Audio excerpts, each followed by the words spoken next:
Desert. So much desert everywhere. You'll say to yourself, wow, that's a lot of desert. Who the heck would study Chinese in this place? Well, not me, because actually I live in Japan. But that's not the point, because you can learn Chinese anywhere. And this is the story of how some of my family is learning Chinese over in Phoenix, Arizona. This video is going to be about how people are studying Chinese outside of China. Number 2, the benefits you can get from learning Chinese, if you work hard, that is. And number 3, some concrete ways that you can use for studying. And that's it. And I hope I don't have to do this take again. Crying out loud, I did this 5 times already. Let's just move on. How's that one? I guess it's good.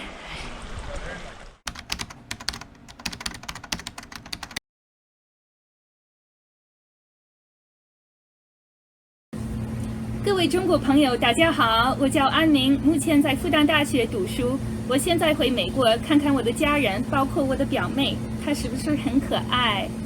对，我也觉得她很可爱。你们都觉得我们美国人不怎么学习外语，更不用说中文。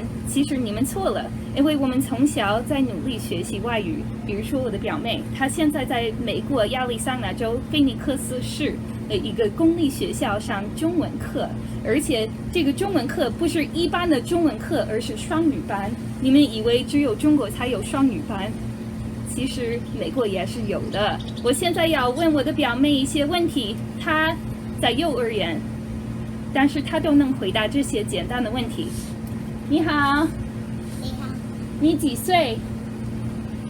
我6岁了。她才6岁，这么小。你最喜欢的颜色是什么？粉红色，我也喜欢粉红色，跟你的衣服一样。你看，小朋友这么厉害，这些问题他都能回答，而且他很可爱。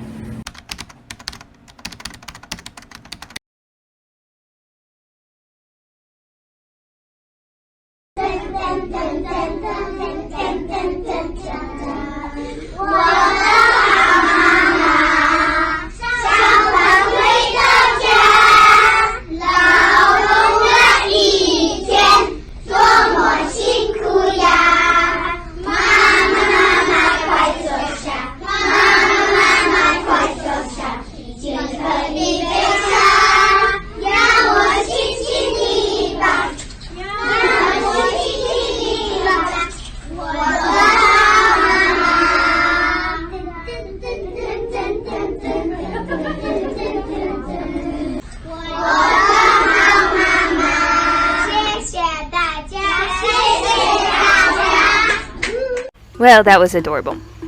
What kind of benefits can you get from all this hard work learning Chinese? And trust me, it's a lot of hard work, just like learning the violin.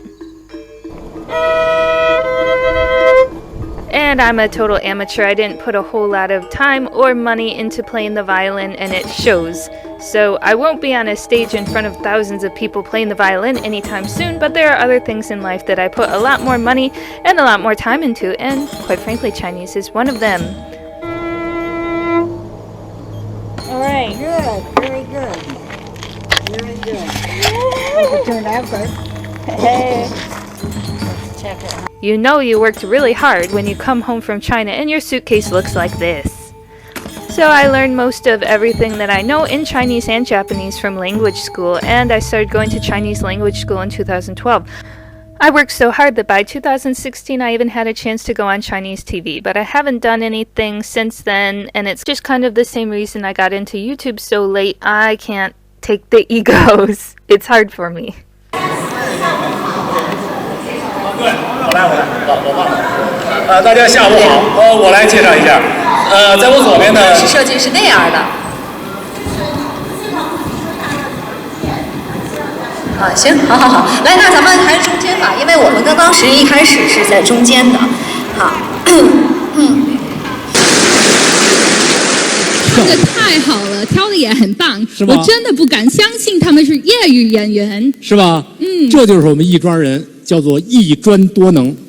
杨老师，你刚才说的是个中文成语吗？是成语，艺专多能，跟我说。艺专多能。再说一遍。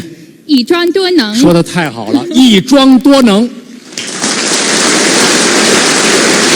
外国人学中国话，给我们亦庄发明了个新的成语，叫亦庄多能。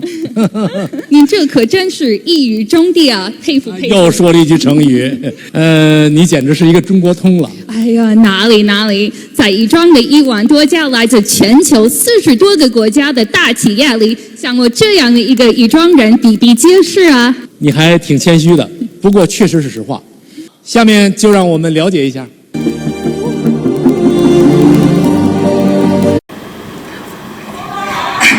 啊，我这个在。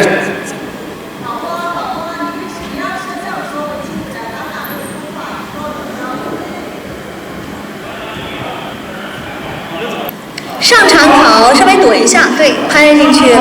好了。好 ，OK。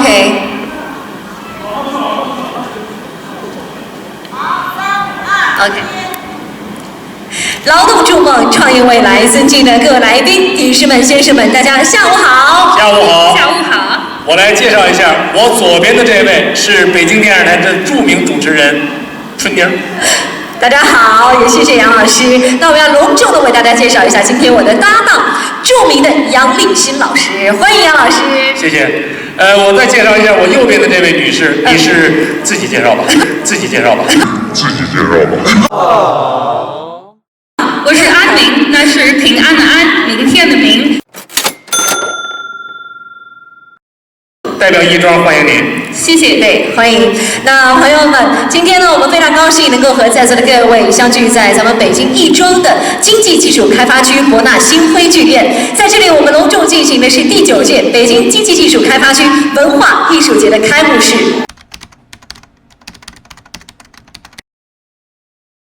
国际。哎呀，没事，慢慢来。可以吧？好，中国杂技团是新中国成立的第一家国家级的杂技艺术团体。OK, good.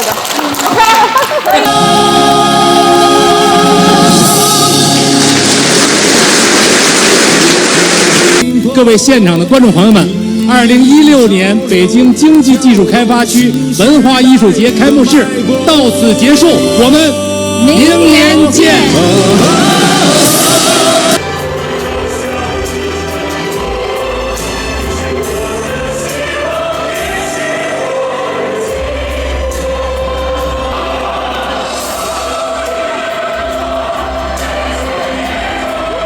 There was a reason that I did not own a TV for the last 8 years, and also watched very little YouTube.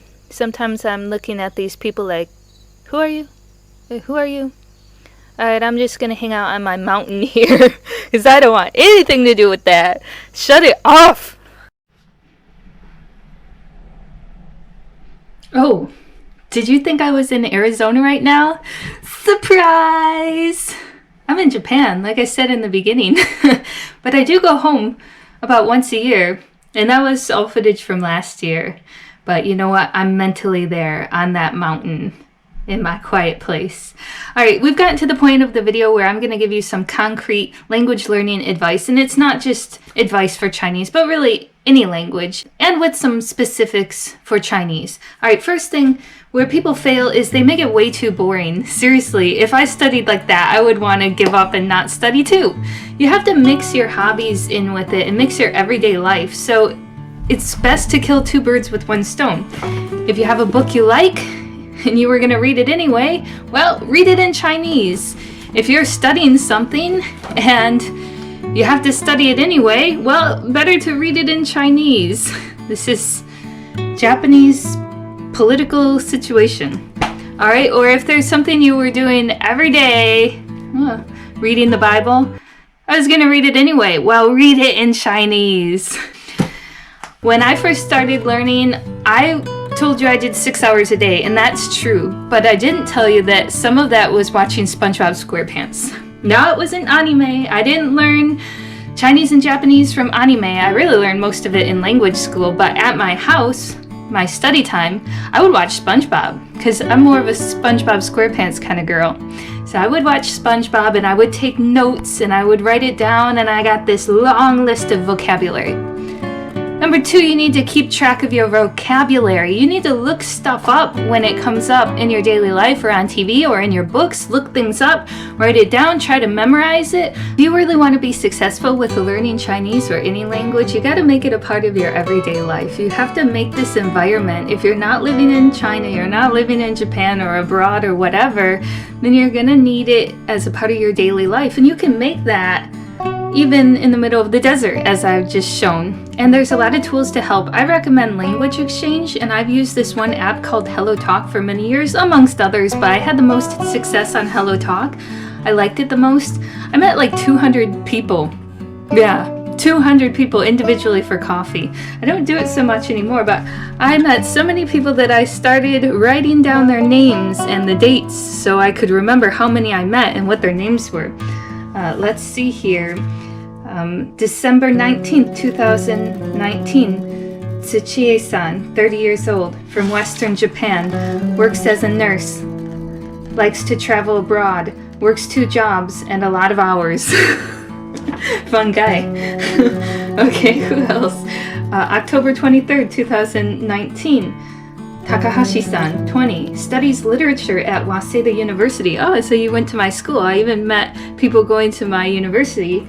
Went to Taiwan for 6 months on a working holiday visa. Works at a Chinese restaurant now. Oh, perfect. Oh, and here's another one. August 4th, 2019, Toby, 30 years old, from Tokyo, lives in China, studied for 1 year in Atlanta, Georgia, plans to live in China for 5 years. Ooh, that's a good one. And that was my boyfriend. So I did meet him on Hello Talk. Maybe I had some ulterior motives for being on that. No, I just figured I met so many people and there was one person that I really liked and I ended up dating my language partner, and that happens sometimes. Although that wasn't the intention. That wasn't the intention of signing up for the site in the first place. Don't misunderstand here. But some people do have those intentions. If they have those intentions, I suggest that they be discreet about it. Yeah. Don't ignore certain aspects of the language. If you want to learn Chinese or Japanese, it's also important that you study Hanzi or Kanji. Writing and reading are very, very important, and you're going to be really limited on what you can do if you don't tackle writing and reading. I was very averse to doing it in the beginning, but then I found it was quite impossible to avoid, and it will help a lot with pronunciation, because I would just go to a site like ChineseClass101.com or JapanesePod101.com. I would listen to their audio lessons on the train, and then I would go home and download the script and then read it out loud, and I would correct myself again and again and again, and I'd read this and try to go through it perfectly. And I think that that's something a lot of people miss out on. You just listen to the recording one time, okay, I'm good, got it. No, you got to interact with it a little bit. You got to take it home and really work hard and write down those new words, look up those new words, memorize those new words, and one day you'll have a list of new words that's over 350 pages, just like me. Really, a lot of it is on you and how much time you're willing to put into this. And if you do live abroad, you can create an environment in which you don't use Chinese or Japanese. If you get too into the foreign community, that's kind of a gray area there. Not that you should use people just to study. I've gotten a lot of people in China that just wanted to be my friend because they thought I would teach them English for free. Yeah, I didn't like that feeling, and I could see right through that. So don't do that to other people, because that's not very nice. Be friends with people because you want to be friends with people, not because you're trying to get something out of them. All right, well, that's my advice, and that's just, some basic stuff. There's a lot more to come, so stay tuned, and I'll see you next time.